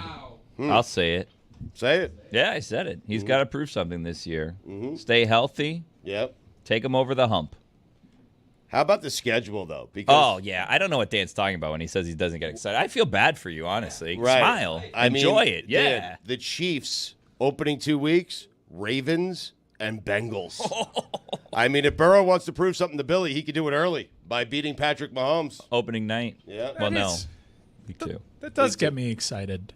It Just does. knowing exactly I can build myself up to this one Monday night. Play, win, loss. Now, I have a Monday night game to open the season. It's Jets at Niners. I hate a Monday night to open the season. I have to wait around all Week weekend. one, wait you don't through want Monday. agreed. Yeah. You don't want it. But the good news in that is that Aaron Rodgers will be playing on grass. Exactly right. On the road. Yes, So he'll probably get a game in. But how about the news that we're getting a Friday in Rio to open up the season after amazing. opening night? We have games. NBC just picked up a game, according to Adam Schefter, I believe, that is going against the college football playoffs. Wow. Now, it's an expanded playoff this year, so it's the I don't first like that. week. Why? I don't like that. It's the NFL flexing. I don't like that. Yeah. The I don't like NFL that. does whatever it wants. I do think schedule day is more interesting than it used to be in the NFL because of international games. Now there are like 3 or 4 a year, and because of 3 Christmas games this year. That'll be interesting to see how those shake out. This is exciting, Dan. This is a big day. I mean, and today's not even schedule release is tomorrow. Just this leaking out right now. Yeah. But I like exactly the leaks. right. The reason you like it is because you want to see where your team fits in the hierarchy of the league. How many primetime games do I have? How many do the Jets have? I want to know where I am because that's how the league just puts. They basically just say if you have 10 primetime games, you're a good team. I'll tell you one story. story. You're terrible. I'll tell you one storyline I was looking for, Chris, and that was where's Tom Brady going to pretend to be calling his first found out game? yesterday. What's he got? It's going to be Cleveland. Oh, wow. That he doesn't actually show up to play to call because he might actually be playing in the game. Browns versus who? Cowboys. You know his first assignment Dak, on Fox you know had to be the It's Cowboys. Fox. But he's just wading into the waters with just a classic Deshaun Watson game already, like challenging himself. How's he going to handle that one? How does this do nothing for you? I don't understand. I mean, sure, you could argue and say you already knew who you're going to be playing on the home and who you're going to be playing on the road, but now you know when you're going to be playing them home and road because it matters. Because then you know, is it going to be cold? Is it going to be hot? Do I get them early? Do I get them before they start clicking? Steelers, you want to play early. We talked about this last week on GBF. You get the Steelers, which the Jets do. You want them early in the season before things start clicking in the Steel City because you know that's bound to happen because Tomlin always gets his team ready, but it always takes a little bit of time to get them there. Here's another one, Dan. This one's for free. Trevor Lawrence needs a big year. You have had a stronger opinion than that. Needs a big year. On Trevor or Lawrence? what? Oh, No, I think I said before that this may be his last year in the league. Is that what you're referring that's to? stronger than that, stronger than needs a big year. Yeah, could be his last year in the league. What does Joe Burrow exactly have to show you? Anything, really. I mean, just He been won a an lot of AFC. huff and puff from He him. beat the Chiefs. He's been the only one. No. Him and Tom Brady have been like the only ones to beat them. In Billy's defense, he is the highest paid quarterback in the NFL this season at $55 million, and Jared Goff is second. That's crazy. That's crazy. We are not prepared for the amount of money Jared Goff is going to be making it throughout his career when it's all said and done. Well, you say it's crazy, but hasn't he already been the highest paid quarterback in the sport once? Didn't Jared Goff already have that Yeah, distinction? but for the Lions to take the next step, you need to not pay Jared Goff $53 million or whatever it is. He's making more than Justin Herbert, Lamar Jackson, Jalen Hurts, Patrick Mahomes this season. He's making more than everybody but Joe Burrow, and that's what happens when the latest quarterback signs. It's why now people think Tua is going to get $50 million because, I mean, Carson Wentz was the highest paid quarterback in football at one point. The guy who comes up that year, that's how that one works. But I want to circle back around to what it is Mike said about Tom Brady. Didn't he say in his first press conference about being an announcer, didn't he throw out there that Dak Prescott has to show him something? Yeah. Boy. Oh, man. Oh, man. Well, so that we got another storyline there. Maybe he's actually going to be gunning for his job there. Although it's a little complicated because he is a part owner in the Raiders, and I think he has to divest. Basically, look, I think he's coming back, and I think he's coming back to the Raiders. Really? I already put my future in for the Raiders to make the playoffs. Really? Yeah. When do you have him coming back, though? Before the season starts? One injury. I think he's put it out there, and I'm fascinated with the looming prospect that Tom Brady's actually saying things now. He avoided it entirely last year. He sent that selfie video from the sand, and he stayed quiet, and he enjoyed a year off. But he started putting out the tea leaves and the crumbs out there, signaling to teams like maybe not at the start of the year. I don't really have much interest in training camp, but if you got an injury, I'm open for business. But they have depth. They have Gardner Minshew and Aiden O'Connell. They need 2 injuries. Let me read you guys the quote here from Tom Brady, because if he's willing to say stuff, which he's never been willing to do, this can be more interesting. But he says... He has a media company now. I mean... He's incentivized to say something, anything. Well, what can Tom Brady say that would make news? It's not just a media company. He's being paid $375 million guaranteed, a lot more than he made in his career, to say stuff. I know. I mean, plus he's also in the process of building his own media company, much the way Pat McAfee and the Mannings have done. Stupid. Why don't you just take $375 million, work one day a week, and retire? Just go call away. Games, yeah. Yeah, call games. So easy. Tell Why us do you need what the see. stress of this? Yeah.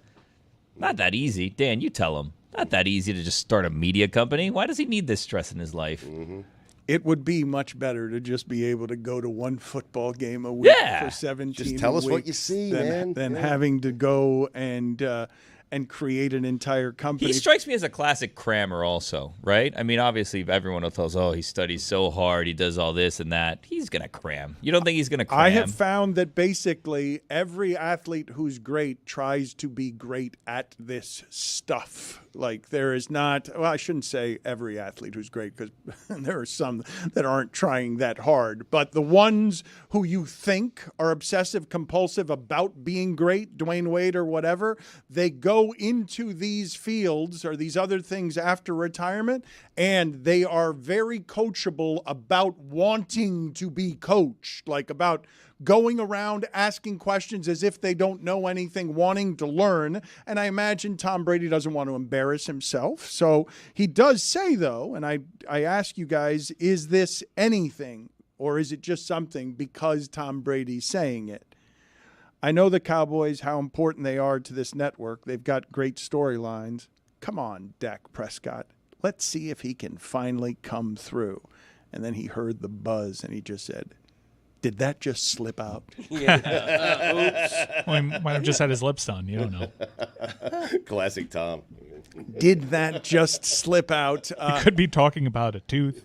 That is something. That is something because Tom Brady is saying it's something that everyone would say, but because Tom Brady is saying it, and where the bar is below the floor on he's not gonna say anything interesting when he says, "Will Dak come through?" Did that just slip out? As if it's a horrible mistake he made because he spent 20 years not saying anything. Yeah, very benign comment in the criticism category, in the controversy category. Unless you're Dak. I'm already dreading the Greg Olsen hipsters. I love Greg Olsen. I think he's fantastic. Awesome. Go Canes. I will miss him on the main broadcast in specific moments.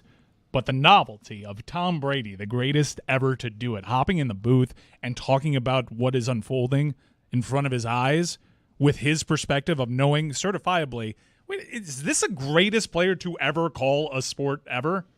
Like Wayne Gretzky, he's a studio analyst, but in terms Michael of Jordan hasn't called the game, so yes. This is not necessarily. This is a pretty cool novelty, such that it is, but it's awesome. At least for 1 week, we get to hear the greatest by far to ever do it, talk about this, and then we're going to look at the schedule and see when is he talking about the Chiefs? When is Tom Brady going to be scheduled against a Kansas City game? I think that's another reason to look forward to the schedule. Give me whoever it is that you guys regard as second place on what Mike Ryan is talking about, because I'm not talking about Charles Barkley or studio hosts. I'm talking about a greatest ever who is willing 17 weeks a year to fly into Cleveland for a weekend to call a football game. There's a reason they're paying him the way that they're paying him. He has destroyed what is the salary market for this without having done it. And the reason is because they have to pay in order to incentivize the Michael Jordan of their sport to not be in ownership, but just come over here and talk about it. Be a partner with us on selling this. Be someone who hands the sport over to the young people by being a voice that people recognize. The premium price on that is because he is somebody whose time is that valuable. Are you saying within football or just within sports? I'm saying in the history of sports. Scott Hamilton. One of the things, that's a good one. Aikman's up there. Aikman. John McEnroe. Dude. McEnroe's a good one. McEnroe's good, but this is, bar none, the greatest to ever do it. And I'm not even talking, like, studio is a different thing. You get the live play-to-play thoughts of the greatest ever to do something as he's watching games just like you. This is amazing. Yes. I can understand having your doubts about it, but can we experience this first? I want to see his first Mahomes game. It's amazing if he's any good at broadcasting. It's amazing if he says things that are interesting, dare say more interesting than his veiled criticism of Dak Prescott. Because he's Tom Brady, the great all-time quarterback, doesn't mean he's going to be good in his new job. But even if he's not good, even that has a level of interest. Him dealing with the adversity of his confidence on the field doesn't apply to the booth. What is he going to do week to week to get better? Or is he just going to call it? Is he going to do the Jason Witten thing and just be like, I tried it for 1 year at the peak of the profession, and I'm not cut out for this? Because a lot of people do. You mentioned Dwayne Wade. I mean, I understand ownership got in the way, but a lot of guys get into this new media content game, and they get frustrated inside of 2 years because they're not as in control as they were when they were playing. Way back when Dan Marino, you may recall, was broadcasting and didn't prove particularly good at it, and so he slowly faded, but he would have been one of those all-time greats to try. Maybe A-Rod? He called baseball games? Yep. Yes, A-Rod would be one of them. Marino wasn't calling games. He was doing a studio show. True. That's different. I will say, because you may have noticed this at ESPN, maybe you didn't, in whatever the transition is, the difficulty of the transition for the greatest to find something else they're interested in.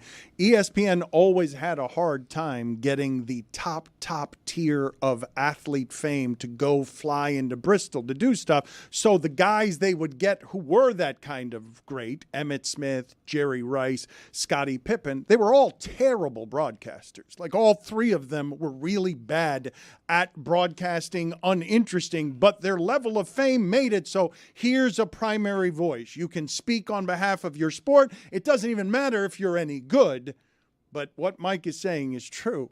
That guy's never in a booth with wires around his head on the night off the cuff on a Sunday, just calling games because Michael Jordan went from what he was doing to no, I want maximum power, and so they end up paying Tom Brady all of the money to do that. But I still ask you guys, I'm the only one here among us who just doesn't care about the schedule stuff. Like, I don't care which game Brady is doing first. I care that he's going to do it, and I will be listening to his first game. But it doesn't matter to me who he's calling. Oh, it matters to me. It matters. It matters to me. When is he going to do an Aaron Rodgers game? Is he going to do an Aaron Rodgers game? Is he going to be scheduled against the New England Patriots? Who knows? This is all very interesting to me. Because I'm a sports fan. I like getting excited about something I'm going to get excited about. That's unfair what you just said. So what to Mike me. is saying is you're not a sports fan. Because I don't care about the schedule. I'm not a schedule fan. Man. Schedule equals games. Just think about how happy. All right, But I know the equals games are going to be sports. played. It's a bridge, Dan. So Sundays, I got my spot on the couch. It's a sacred thing that we go through in this country. We all look forward to our football Sundays. Yes. And I like seeing the schedule to come out. That second Sunday in November is going to be a good one. I like that stuff. It was always Jets and Browns. Remember, we had like a 5-year run. This is incredible. What a matchup for week one. The Browns never get the 4 o'clock Fox window against the Cowboys. That's a rare matchup. I think Brady's getting it. Yeah, but that's just, I mean, you weren't excited to find out that that's going to be your first Sunday afternoon? I told you. America's game of the week? You're not excited yet? I am not. Your enthusiasm confused me about it. It just confuses me. Eagles versus Packers in Brazil. Neither team can wear green. Yeah. Thank you, Billy.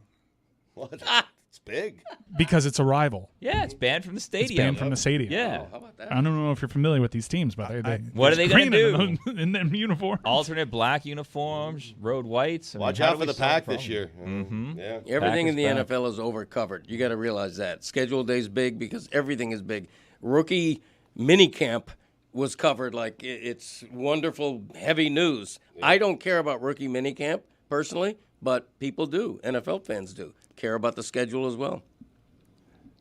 Yeah, I must be alone on this. Yeah, and you are. Can we see the uniforms with the bubble wrap helmet? Yeah. I just want to know what my eyes have to get adjusted to. Again, no, I will just tell you guys that none of this will be like when they're announced. None of these things that you want will be known. None of these. They will all be known. No, you don't know. It's gonna be you don't know the first bubble helmet that we see. You don't know what the helmets are going to be. You don't know what Tom Brady's going to sound like. You don't know who's good. You don't know who's going to win. You don't know what injuries they're going to be. I'm a pig-headed man. I know everything. What are you talking about? You don't know anything. I'll see that, and I'll say 10 wins. Yeah, there it is. That's what you do.